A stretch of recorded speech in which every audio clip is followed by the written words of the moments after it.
మరిచిపోతే మళ్ళా వినాశనమే అవునా కాదా? మీ భూమి సర్వే చేశాడు. సర్వే చేసి ఏం చేశారు? 700 కోట్ల రూపాయలు ఖర్చు పెట్టాడు. 700 కోట్ల రూపాయలు ఖర్చు పెట్టి ఆయన ఫోటో వేశాడు. దానికి డబ్బులు పెట్టాడు. భూమి మీది, పొలం మీది, ఆయన ఫోటో చూసుకోవాలి. శాశ్వతంగా మీ పొలంలో ఉండాలనుకున్నాడు. కానీ శాశ్వతంగా నువ్వు మాకొద్దని ఏం చేశారు? వదిలించుకున్నారు. అది ప్రజాస్వామ్యం అంటే. ఎవరికైనా ఎలాంటి ఆలోచనలు వస్తాయా తమ్ముళ్ళు అని మిమ్మల్ని అడుగుతున్నా. ఏమమ్మా ఆడబిడ్డలు వస్తాయా? నేను 50 ఏళ్ళున్నా నాకు ఎప్పుడూ ఆలోచన రాలా.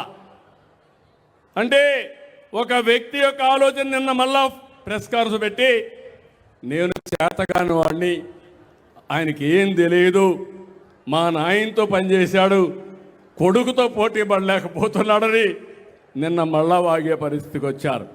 నేను అడుగుతున్నా మిమ్మల్ని అందరినీ, ఇలాంటి చెత్త పనులు నన్ను చేయమంటారా అని మిమ్మల్ని అడుగుతున్నా. చేయాలన్నా మిమ్మల్ని అడుగుతున్నాను.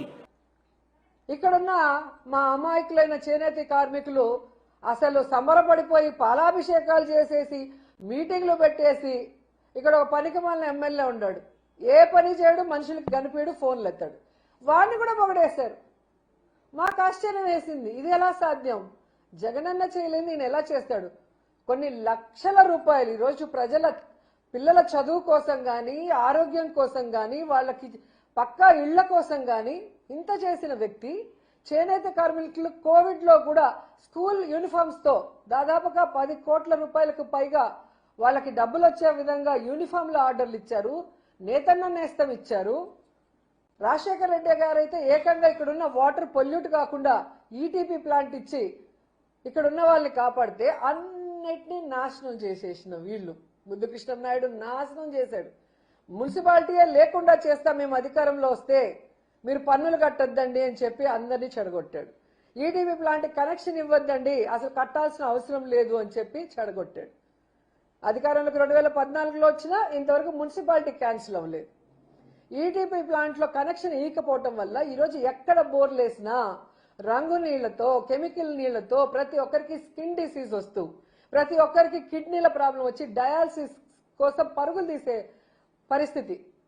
ముద్దుకృష్ణ నాయుడు ఆయన కొడుకు ఉన్న అతను ఎమ్మెల్యేగా నాశనం చేసేసి ఈరోజు ఏదో ఆయన పుట్టినప్పటి నుంచి పార్టీకి వచ్చినప్పటి నుంచి ప్రజల కోసమే పనిచేశాడు, ప్రజల కోసమే బతికాడని చెప్పి సిగ్గు లేకుండా అబద్ధాలు చెప్తుంటే నగిరి ప్రజలు అలా ఆశ్చర్యపోయి చూస్తున్నారు. ఏంట్రా ఇంత సిగ్గు లేకుండా, కన్నార్పకుండా ఎలా వీళ్ళు ఇన్ని అబద్ధాలు చెప్పగలరు అనేసి. చాలా బాధాకరం ఏంటంటే, అసలు చిత్తూరు జిల్లాలో పుట్టిన చంద్రబాబు నాయుడు చిత్తూరు జిల్లాకి ఏం చేయలేదు. ఈరోజు నగిరి నియోజకవర్గాన్ని ఎందుకు ఎంచుకొని వచ్చాడో నాకు తెలీదు. ఇక్కడ చెరుకు రైతులు ఎక్కువగా ఉంటారు.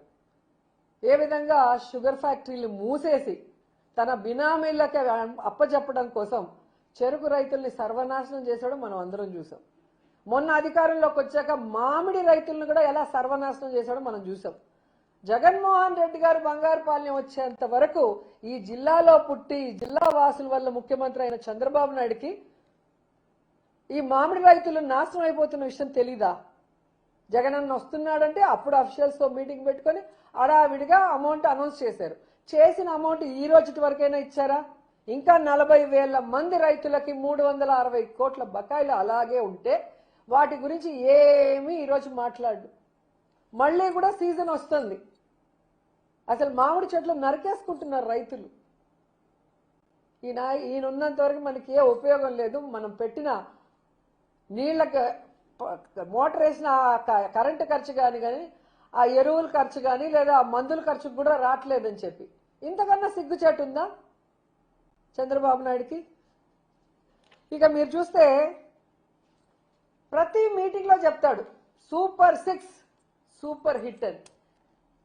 ఇది ఎన్నిసార్లు అయినా కూడా ఎంత సౌండ్గా చెప్తాడో అబద్ధాన్ని.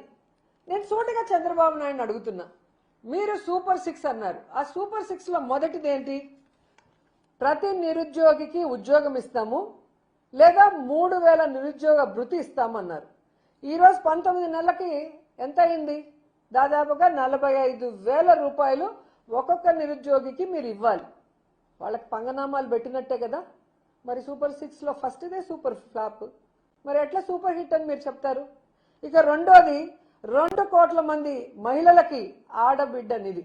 ఇంట్లో ఎంతమంది 18 ఏళ్ల పైన వాళ్ళు ఉంటే అంతమందికి 1,500 ఇస్తా అన్నారు.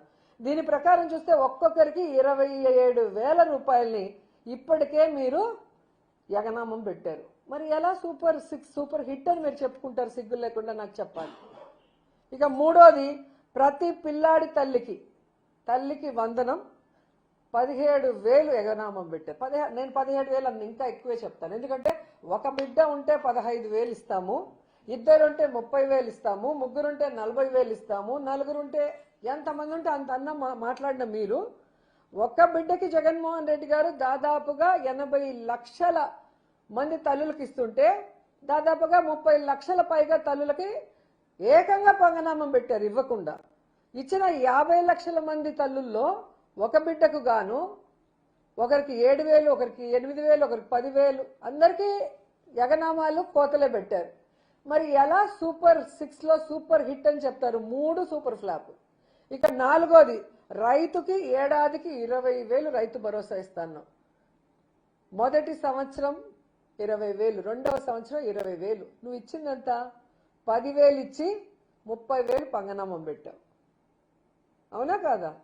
అలాగే మీరు ఇంతకుముందు చెప్పిన ఆడబిడ్డ అనేది ఫస్ట్ ఇయర్ అయితే మొత్తానికి 80 లక్షల మంది తల్లులకి పంగనామం పెట్టావు. 3-4 బిడ్డలకు కాదు, ఒక బిడ్డకే నువ్వు పంగనామం పెట్టావు. మరి ఏ విధంగా సూపర్ హిట్ చెప్తావు నాకు అర్థం కాదు. ఈరోజు గ్యాస్ సిలిండర్లు 51 లక్షల మంది మహిళలకి ఇస్తామని వాళ్ళకి పంగనామం పెట్టావు.